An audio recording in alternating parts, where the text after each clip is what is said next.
Les podcasts du Figaro. Nous sommes dans les premières années du XXe siècle à Vienne. C'est la capitale de l'Autriche-Hongrie et de son empereur, François-Joseph, un Habsbourg, bien sûr. À l'époque, cette ville que traverse le Danube, c'est un petit New York. Il y a 12 nationalités différentes de l'Empire austro-hongrois en 1900-1910. Eh bien, elles sont toutes représentées dans la capitale. Vienne, c'est une cité cosmopolite, moderne, un haut lieu de la vie musicale et intellectuelle.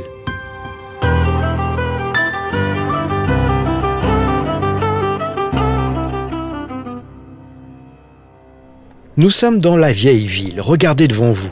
Nous arrivons devant le palais impérial. On l'appelle la Hofburg. C'est magnifique.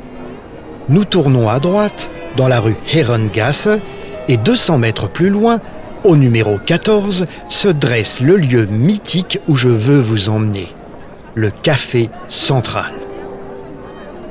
Il occupe le rez-de-chaussée d'un bâtiment en pierre de taille, de style néo-gothique. On n'a pas lésiné sur les piliers et les corniches. Un habitué nous explique l'esprit du lieu. Il s'appelle Stefan Zweig, c'est le célèbre écrivain autrichien. Zweig raconte « Les cafés à Vienne constituent une institution d'un genre particulier, qui ne se peut comparer à aucune autre au monde. Ce sont en quelque sorte des clubs démocratiques, accessibles à tous pour le prix modique d'une tasse de café, et où chaque hôte, en échange de cette petite obole, peut rester assis pendant des heures, discuter, écrire, jouer aux cartes, recevoir sa correspondance et surtout consommer un nombre illimité de journaux et de revues. Allez, on va se faire notre opinion par nous-mêmes, on entre. La salle n'est pas immense. Elle est ornée de voûtes magnifiques. Les sièges sont capitonnés. Les tables ont des plateaux en marbre. On n'est pas les uns sur les autres. Le service est très poli. C'est une caractéristique viennoise. Bref, l'atmosphère est élégante, chaleureuse, douillette. Et on fume. On fume même beaucoup. La cigarette, le tabac.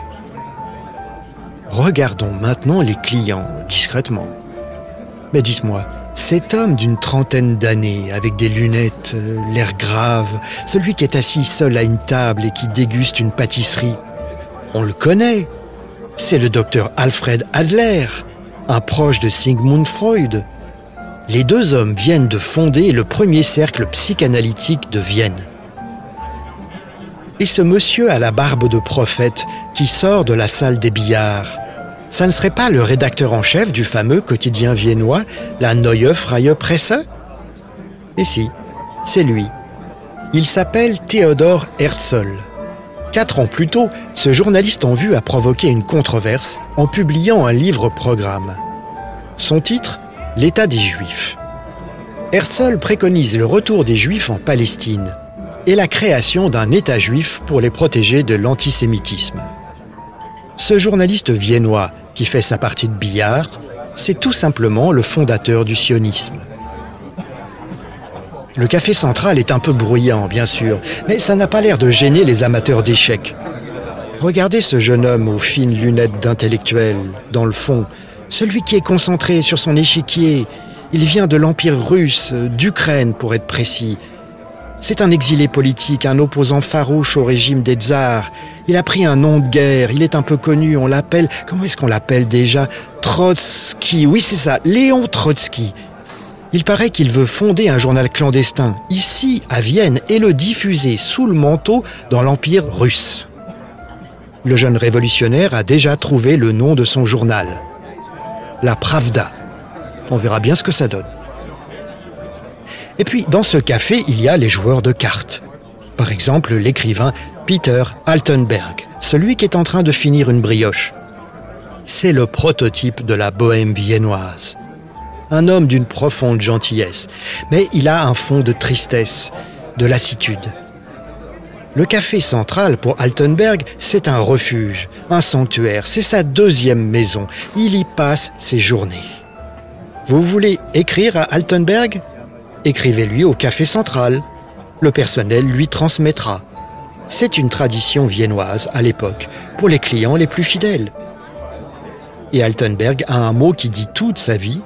Quand je ne suis pas au Café Central, c'est que je suis en train de m'y rendre. Le prestige de ce café a survécu au cataclysme de 14-18 et à l'effondrement de l'Autriche-Hongrie.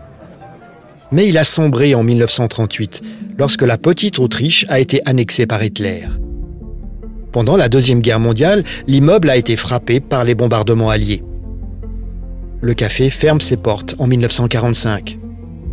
Il a rouvert 30 ans plus tard, dans des lieux qui ne correspondent qu'en partie à ses locaux historiques. La reconstitution n'est pas parfaite. Il y a beaucoup de touristes, mais le charme opère toujours.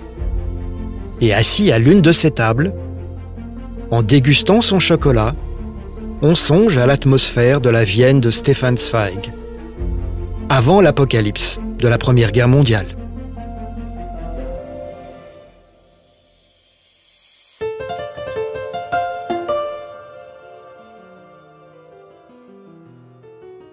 Merci d'avoir écouté ce podcast.